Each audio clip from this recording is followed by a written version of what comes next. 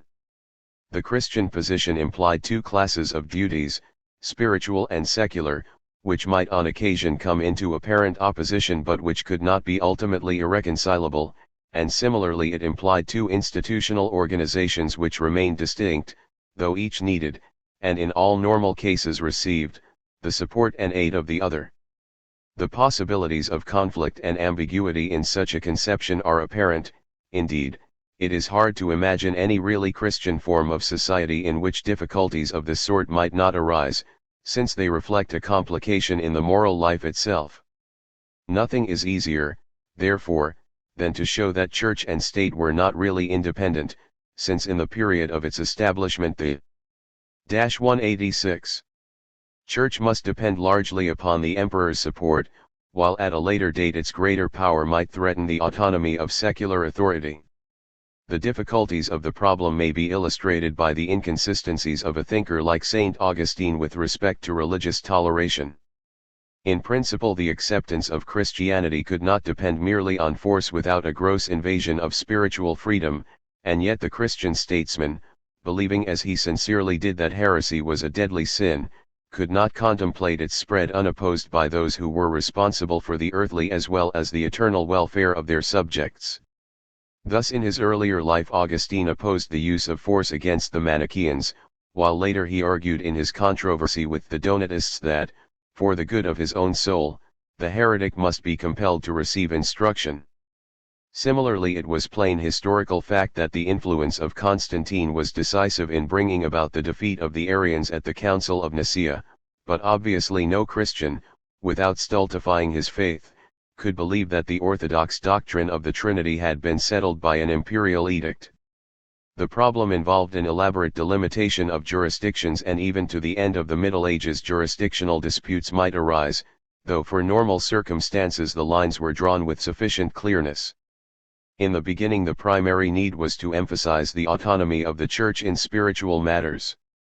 Ambrose, Augustine, and Gregory.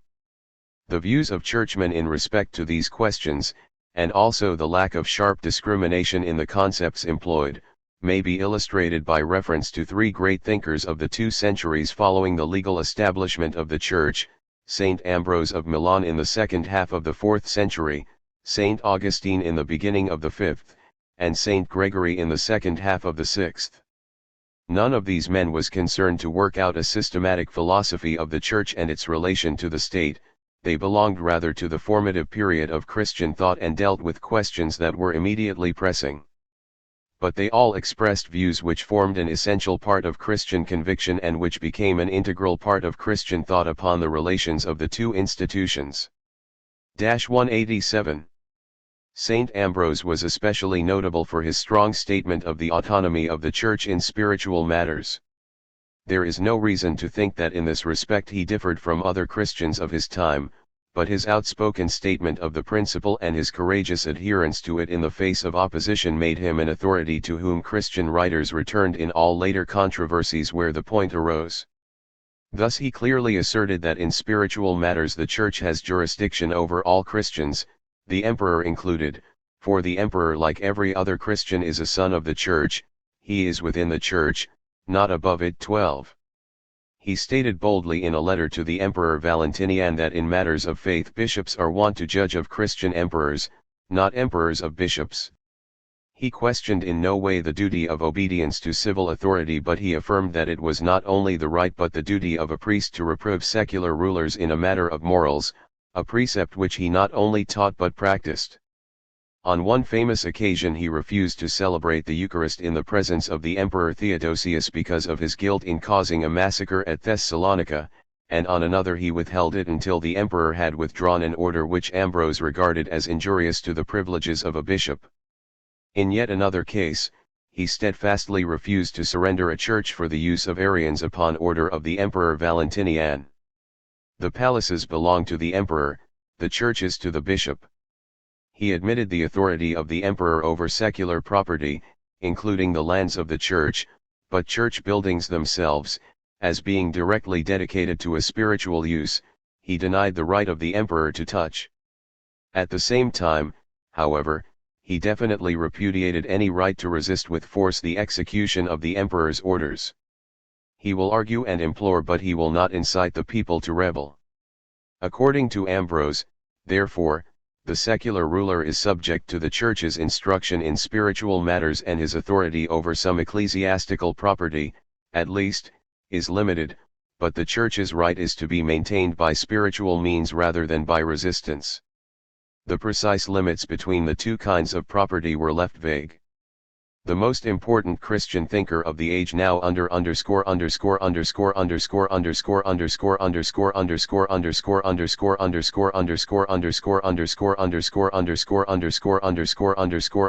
discussion was Ambrose's great convert and pupil, Saint Augustine. His philosophy was only in a slight degree systematic, but his mind had encompassed almost all the learning of ancient times, and through him, to a very large extent, it was transmitted to the Middle Ages. His writings were a mine of ideas in which later writers, Catholic and Protestant, have dug. It is not necessary to repeat all the points upon which he was in substantial agreement with Christian thought in general and which have already been mentioned in this chapter. His most characteristic idea is the conception of a Christian commonwealth, together with a philosophy of history which presents such a commonwealth as the culmination of man's spiritual development. Through his authority this conception became an ineradicable part of Christian thought, extending not only through the Middle Ages but far down into modern times. Protestant no less than Roman Catholic thinkers were controlled by Augustine's ideas upon this subject.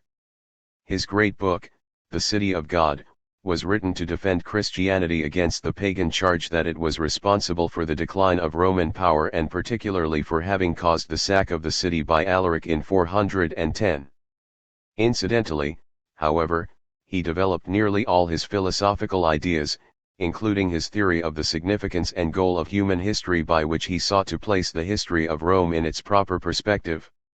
This involved a restatement, from the Christian point of view, of the ancient idea that man is a citizen of two cities, the city of his birth and the city of God.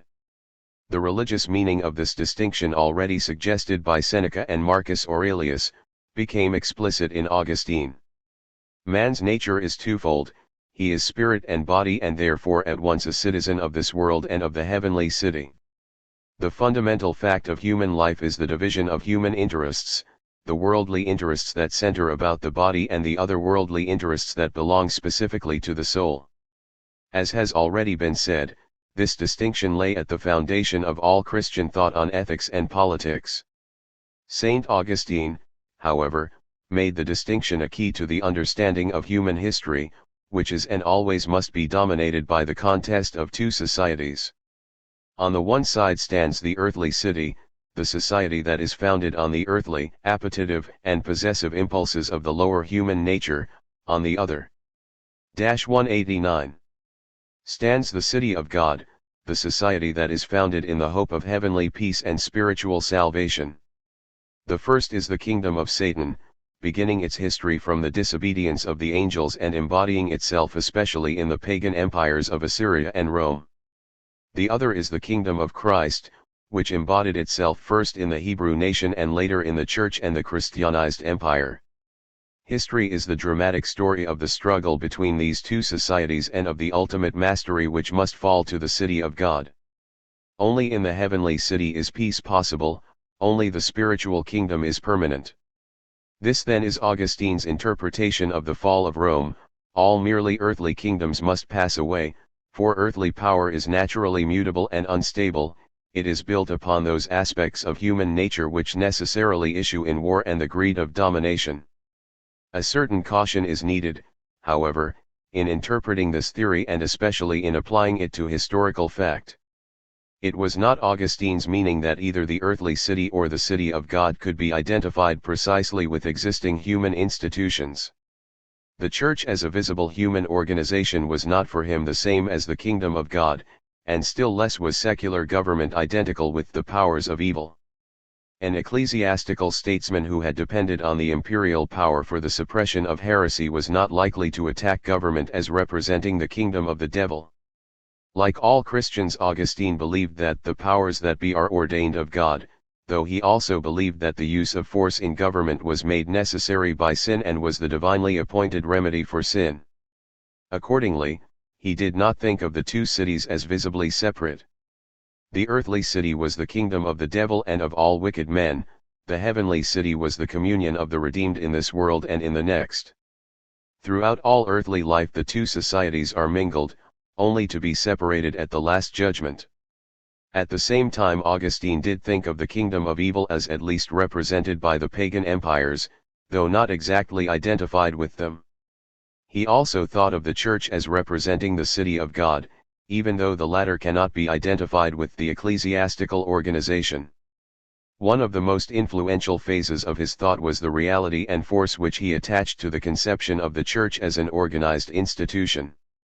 His 190 scheme of human salvation and the realization of the heavenly life depended absolutely upon the reality of the Church as a social union of all true believers, through which the grace of God can work in human history. 13 For this reason he regarded the appearance of the Christian Church as the turning point of history. It marked a new era in the struggle between the powers of good and the powers of evil. Henceforth human salvation is bound up with the interests of the Church, and these interests are consequently paramount over all other interests whatsoever. The history of the Church, therefore, was for Augustine quite literally the march of God in the world, to use an expression which Hegel applied rather lamely to the state. The human race is indeed a single family, but its final destiny is reached not on earth but in heaven.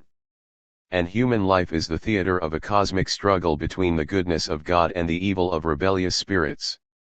All human history is the majestic unfolding of the plan of divine salvation, in which the appearance of the Church marks the decisive moment.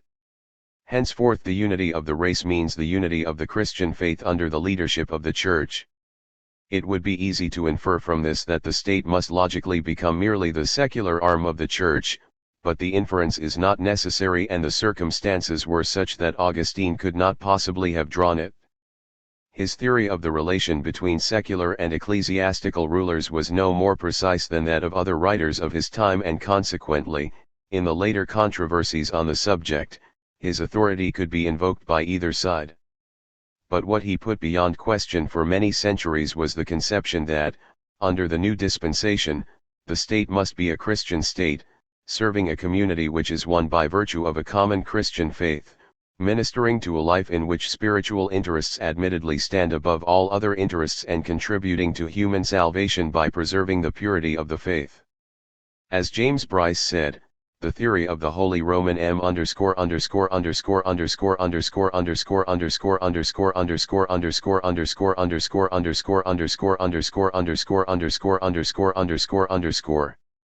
Here was built upon Augustine's city of God. But the conception by no means disappeared with the decadence of the empire.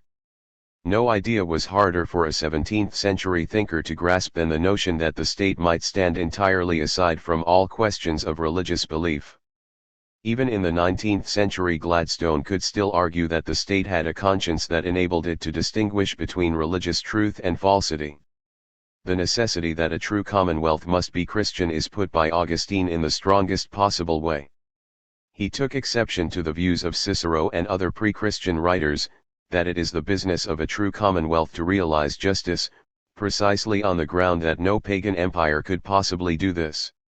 It is a contradiction in terms to say that a state can render to everyone his own, so long as its very constitution withholds from God the worship which is his due. 14 Augustine's philosophy of history required him to admit that the pre-Christian empires had been in some sense states, but he was clear that they could not be so in the full sense of the word which was applicable after the Christian dispensation. A just state must be one in which a belief in the true religion is taught, and perhaps also, though Augustine does not directly say so, one in which it is maintained by law and authority. No state can be just, since the advent of Christianity, unless it is also Christian, and a government considered apart from its relation to the Church would be devoid of justice. Thus the Christian character of the state was embedded in the universally admitted principle that its purpose is to realize justice and right.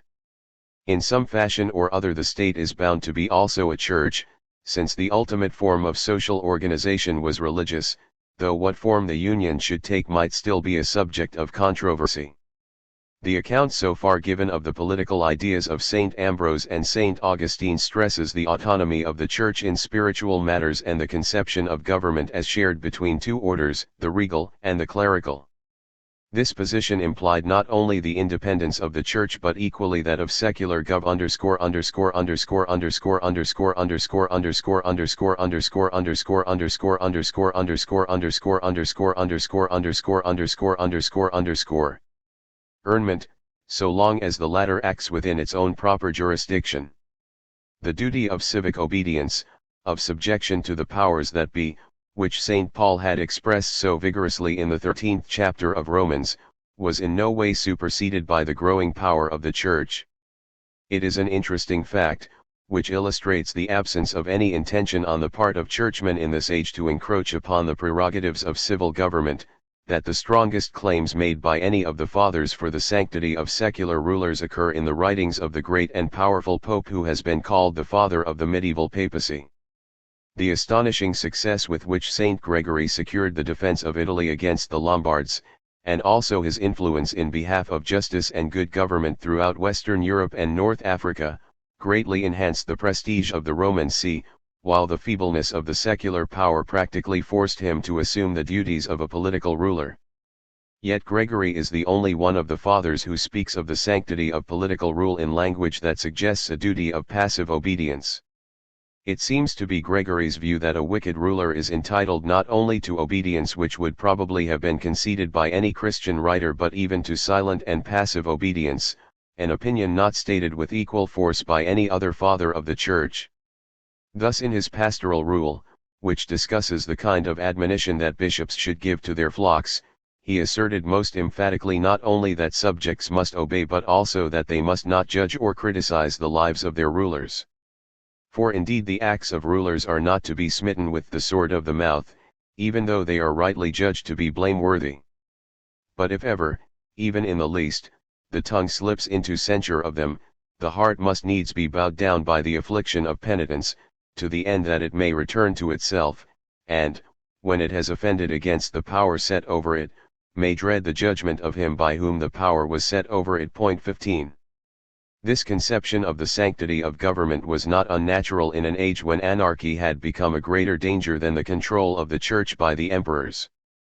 In spite of the fact that Gregory exercised an authority, both secular and ecclesiastical, that was virtually regal, there is a marked difference in tone.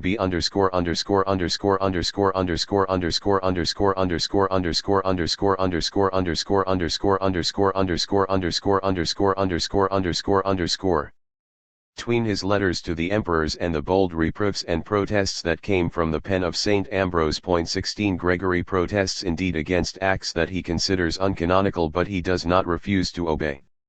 His position seems to be that the emperor has power even to do what is unlawful, provided of course that he is willing to risk damnation. Not only is the ruler's power of God, but there is none higher than the emperor except God. The ruler's acts are ultimately between God and his conscience. The two swords. The characteristic position developed by Christian thinkers in the age of the Fathers implied a dual organization and control of human society in the interest of the two great classes of values which needed to be conserved. Spiritual interests and eternal salvation are in the keeping of the Church and form the special province of the teaching conducted by the clergy. Temporal or secular interests and the maintenance of peace, order, and justice are in the keeping of civil government and form the ends to be reached by the labors of magistrates. Between the two orders, that of the clergy and that of the civil officials, a spirit of mutual helpfulness ought to prevail. This doctrine of mutual helpfulness left almost no line that might not rightfully be crossed in an emergency which threatened either anarchy in temporals or corruption in spirituals. But despite this vagueness of definition, it was felt that such emergencies did not destroy the principle that the two jurisdictions ought to remain inviolate, each respecting the rights which God had ordained for the other. This conception is often spoken of as the doctrine of the two swords, or two authorities, which received authoritative statement at the close of the 5th century by Pope Gelasius I. It became the accepted tradition of the early Middle Ages and formed the point of departure for both sides when the rivalry between the Pope and the Emperor made the relation of spirituals and temporals a matter of controversy. Probably the conception of a society under dual control, presided over by twin hierarchies having distinguishable jurisdictions, remained even in the age of controversy the ideal of most men of moderate views, who were apt to dislike the extreme claims of either of the contesting parties. Underscore underscore underscore underscore underscore underscore underscore underscore underscore underscore underscore underscore underscore underscore underscore underscore underscore underscore underscore underscore. Since Gelasius was writing to an emperor in Constantinople, and always with the object of defending what had now become orthodox doctrine in the West against the heresies that continued, especially in the East, to echo and re-echo from the great Trinitarian dispute of the preceding century, he naturally followed the line already laid down by Saint Ambrose. In doctrinal matters the emperor must subordinate his will to the clergy and must learn rather than presume to teach. It follows that the Church, through its own rulers and officials, must have jurisdiction over all ecclesiastics, for obviously in no other way can it be an independent and self-governing institution. The omnipotent God has willed that the teachers and priests of the Christian religion shall be governed not by the civil law or by secular authorities, but by bishops and priests. 17. In accord with this principle, Gelasius insists that, at least where spiritual matters are involved, ecclesiastics must be tried for their offenses in ecclesiastical courts and not by the secular authorities. The philosophical principle behind this practical deduction was the theory, quite in accord with the teaching of St. Augustine, that the distinction between spirituals and temporals is an essential part of the Christian faith and consequently a rule for every government following the Christian dispensation. The combination of spiritual and secular authority in the same hands is typically a pagan institution, lawful perhaps before the coming of Christ but now quite definitely a wile of the devil. Because of human weakness and for the curbing of natural arrogance and pride, Christ decreed the separation of the two powers. Accordingly Christ was the last who could lawfully wield both royal and sacerdotal power. Under the Christian dispensation it is unlawful for the same man to be at once king and priest. It is true that each power has need of the other.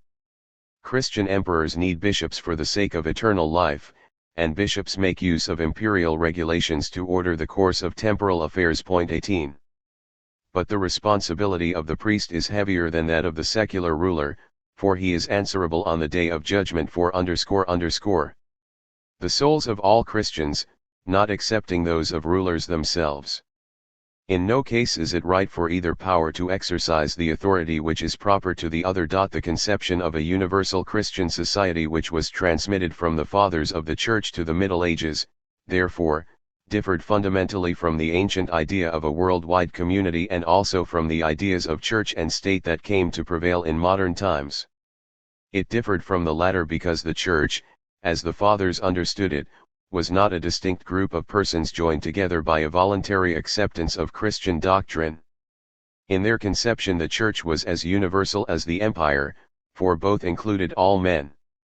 Mankind formed a single society under two governments, each with its own law, its own organs of legislation and administration, and its own proper right. This conception differed, however, from any that prevailed in pre-Christian antiquity, because it divided men's loyalty and obedience between two ideals and two rulerships. By giving to the universal community a religious interpretation as participation in the divine plan of human salvation, Christianity added to the requirement of justice in the earthly state the obligation to maintain a purity of worship which would make this life the gateway to life in another world. Upon the idea of earthly right it superimposed the idea of Christian duty, and beside and above citizenship in the state it placed membership in a heavenly fellowship. Thus it placed the Christian under a twofold law and a twofold government. This double aspect of Christian society produced a unique problem which in the end contributed perhaps more than any other to the specific properties of European political thought. Far beyond the period in which the relation of the two authorities was a chief controversial issue, the belief in spiritual autonomy and the right of spiritual freedom left a residuum without which modern ideas of individual privacy and liberty would be scarcely intelligible. Chapter 11.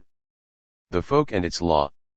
The period of the Church Fathers, extending down to the 6th or 7th century, still belongs to antiquity. Despite the vast changes social, economic, and political which occurred in the first 6 Christian centuries, Seneca and Saint Gregory were still both Romans. Both men lived within the circle of Roman political ideas, for both the empire was the only significant political entity, both agreed substantially in their main conceptions of the state and of law. Even the rise of the Church into an autonomous social institution, and even the necessity which in Gregory's time forced it to step into the place left vacant by the fall of the empire, had not as yet been sufficient to break the continuity of the ancient world. Between the 6th and the 9th centuries, however, the political fortunes of Western Europe passed once for all into the hands of the Germanic invaders whose impact upon the old imperial structure had at last broken it. Charlemagne might adopt the titles of Emperor and Augustus. Writers both lay and clerical might picture his kingdom as a reincarnation of Rome, yet by no stretch of the imagination were Charlemagne and the men who conducted his government Romans. The Roman Empire, withdrawn into the east, had left Rome itself, to say nothing of the western provinces, without even the shadow of the imperial power. The Roman Church, divided from the Church of Constantinople on the orthodoxy of image worship, had become the Church of Western Europe, and because of the heretical Lombard power, the Bishop of Rome had cemented an alliance with the Frankish kingdom which made the Pope himself effectively the temporal ruler of central Italy. The barbarian conquest itself, with its attendant social and economic changes, had made government on a large scale impossible. Both politically and intellectually Western Europe was beginning to revolve around a center of its own, instead of being merely the hinterland of a world whose center was the Mediterranean basin. 198. From the 6th to the 9th century the state of Europe was not such as to permit much philosophical or theoretical activity, nor were the Germanic barbarians as yet capable of grasping, not to say extending, the remains of ancient learning at their disposal. The comparative orderliness of the age of Charlemagne, with its brief revival of scholarship, was an episode. New barbarian invasions in the 10th and 11th centuries, the Norsemen in the north and the Huns in the east, again threatened to reduce Europe to a state of anarchy. Not until the latter part of the 11th century, when the great controversy between the spiritual and temporal authorities began, was there again an active canvassing of political ideas. Yet with this great and violent break in social and political history which divides the ancient from the medieval period, there was no conscious or intentional departure from the political conceptions which bore the sanction of Christian antiquity. Reverence for Scripture, for the authority of the Fathers and the tradition of the Church, even for ancient pagan writers like Cicero, remained unbounded. The validity of natural law and its binding authority over rulers and subjects, the obligation of kings to govern justly and in accordance with law, the sanctity of constituted authority both in church and state, and the unity of Christendom under the parallel powers of imperium and sacerdotium were matters of complete and universal agreement. Nevertheless, allowance must be made for the appearance in the early Middle Ages of ideas about law and government which had not existed in antiquity and which yet, by their gradual incorporation into common modes of thought, had an important influence upon the political philosophy of Western Europe. Some of these ideas may have been in some peculiar sense Germanic, at least they belonged to the Germanic peoples. But it is not necessary to adopt the myth that Germanic thought had an aura of its own. The ideas of the Germanic peoples about law were broadly similar to those of other barbarous peoples with a tribal organization and a semi-nomadic habit of life. They developed in contact with the vestiges of Roman law and under the stress of political and economic circumstances which were much alike in all parts of Western Europe. It is the purpose of this chapter to describe briefly some of these new conceptions that made their 199 way into political thought in the early Middle Ages and which, like the ancient tradition that came through the Fathers of the Church, became matters of common acceptance. The omnipresent law.